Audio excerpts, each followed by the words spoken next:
taasisi kubwa duniani hazikufundishi kwa sababu utakuwa huru.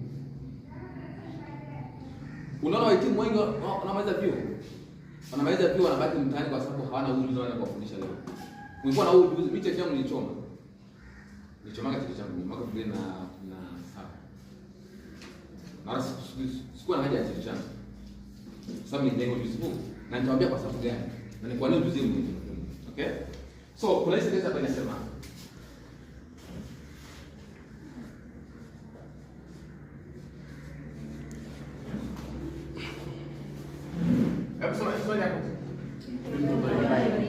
people maana yake nini? Maana yake nini? Sio chake nini?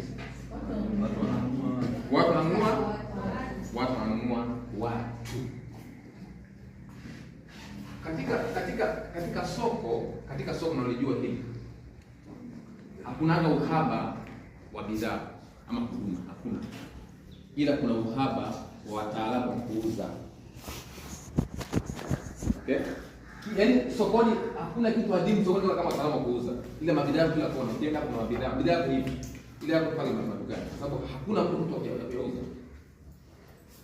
Kwa hiyo ukiwa unajua jinsi ya kuuza, nani anafahamu mawinga? Nani anajua maana ya winga? Mawinga. Yes, unajua mawinga sio? Sasa hivi uwinga limekuwa kimbilio la wanavyuo wengi wanaanza vyuo. Kwa nini? Kwa sababu kuliko winga unaweza kuwa na bidhaa wala huduma. You need ujuzi wa kuuza basi.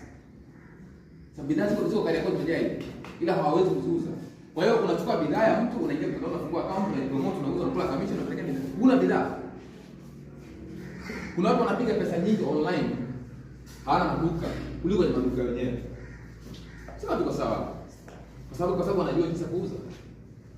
Okay? Mimi nimeanza chuo mwaka 2016. 2016 nimeanza chuo.